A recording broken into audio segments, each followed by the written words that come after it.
Arrête! Bye la maison!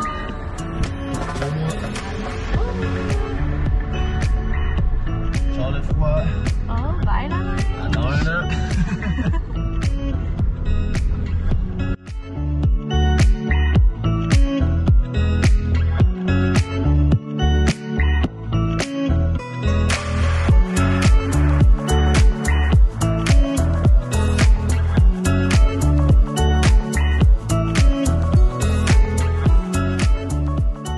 C'est reparti! Bienvenue dans notre nouvelle aventure! Pour ceux qui ne nous connaissent pas, moi c'est Jay. Puis moi, c'est Myriam. Bienvenue dans notre 61e vlog. Notre premier en Asie, mais surtout notre premier depuis quelques mois, depuis très longtemps. Ça fait du bien de recommencer nos petites vidéos, nos petites aventures.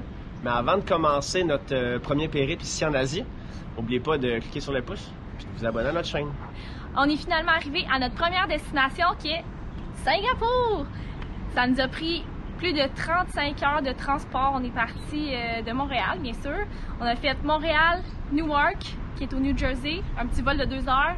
Ensuite, on avait un vol de Newark jusqu'à San Francisco, un plus long vol de 6 heures. D'habitude, pour nous, c'était un vol d'une bonne durée, mais on avait un autre vol, le dernier vol qui était de 17 heures. On a fait San Francisco, Singapour directement, 17 heures de vol.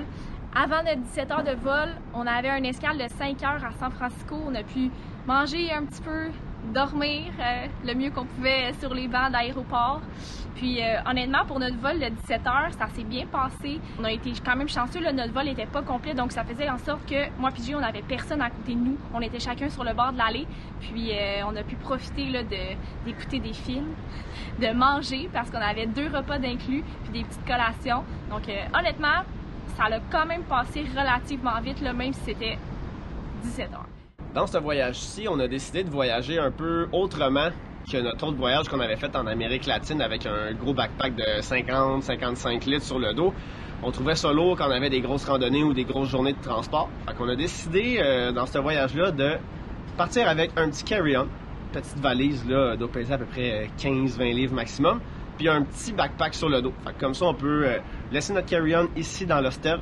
On part avec notre backpack avec le strict minimum, puis on peut se promener là, sans problème à la place d'avoir un gros backpack dans le dos, puis un autre sac à l'avant, d'avoir extrêmement chaud, puis d'avoir mal au dos. On va voir comment que ça va aller pendant ce voyage-là, si on aime plus avec le gros backpack ou avec le carry-on et le petit pack-sac. On va vous tenir au courant jusqu'à la fin de notre voyage si on regrette notre décision d'avoir changé de façon de voyager. Ma première shot de drone depuis 7, 8, 9 mois facile. On va se dérouiller un petit peu, puis on va voir quoi ça a l'air, la vue aérienne d'ici.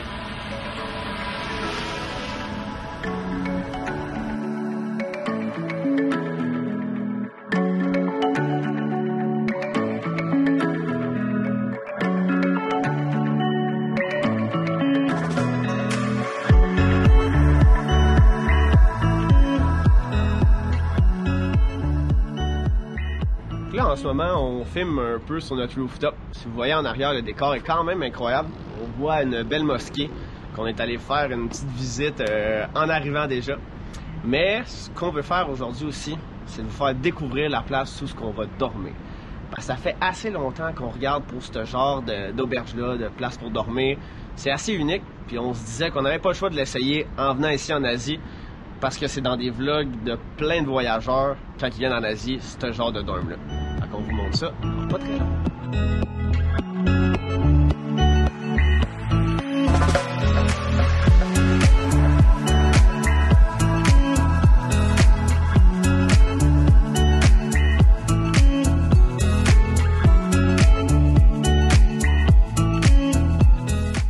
Ici, c'est obligatoire, on en a une soulière à rentrer.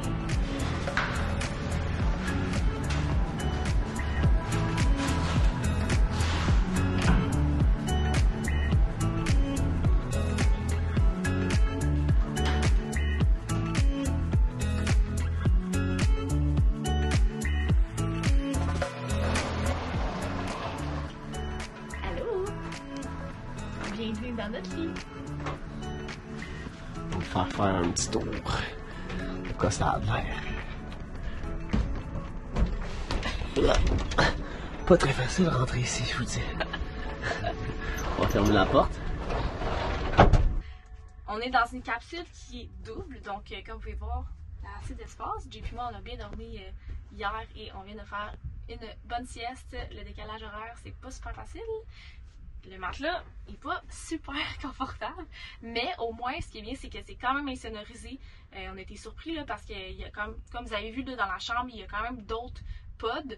Puis bon, on s'attendait, on savait pas comment ça allait se passer, mais on n'a pas entendu personne. On est arrivé à bien dormir. Je suis avec Jay en ce moment, c'est lui qui me filme dans la capsule. Coucou! Il y a un gros miroir, premièrement, dans la capsule.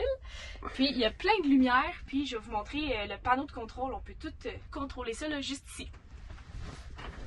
En premier, ici, là, on peut contrôler la luminosité. Donc, dépendamment de comment on veut avoir de lumière. Ici, il y a une fan qu'on partira pas pour le son, là, pour votre bien-être. Ici, on peut changer la couleur du tableau de bord selon le mood. Ensuite, ici, on peut encore une fois... Ah, ça ici, c'est pour la lumière du plafond. Donc, on peut la mettre plus intense ou moins intense. Puis on peut décider de tout éteindre ça d'un coup quand on va se coucher. Ça ici, c'est pour déverrouiller la porte, en fait, parce qu'en tout temps, dès qu'on la ferme, elle est barrée. Donc c'est quand même bien. Il n'y a personne d'autre qui peut rentrer dans notre chambre pendant qu'on dort. Puis ça ici, ben, je ne l'ai pas dit au début, là, mais c'est quand on insère la carte, c'est là que tout s'active, en fait. Ici, on a accès aussi à la date, l'heure, puis la température. Bon là, ça fait quelques minutes qu'on n'a pas parti la fan, là. Il commence à faire un petit peu plus chaud, mais normalement, il fait à peu près 20 degrés, là, donc on dort quand même assez bien. On a aussi une petite TV juste en face de nous quand on est couché, mais on peut pas vraiment l'utiliser parce qu'ils ont bloqué le son. Donc j'imagine c'est pour ça qu'il y a des collants encore sur l'écran. On a aussi une grosse couverture pour être bien, comme Myriam disait tantôt, quand on part les fans. Il fait à peu près 20 degrés ici dans la cabine, peut-être même un petit peu plus froid que ça le soir. On a aussi par la suite une petite tablette là. Puis on a une autre tablette à côté de nos oreillers, de l'autre côté, qu'on peut venir mettre des effets personnels, genre nos téléphones, nos bouchons, bouteilles d'eau, n'importe quoi. Donc au moins on peut se laisser des petites choses en dedans en place de tout mettre dans nos casiers à l'extérieur. C'est ce qui conclut notre petit room tour de la journée.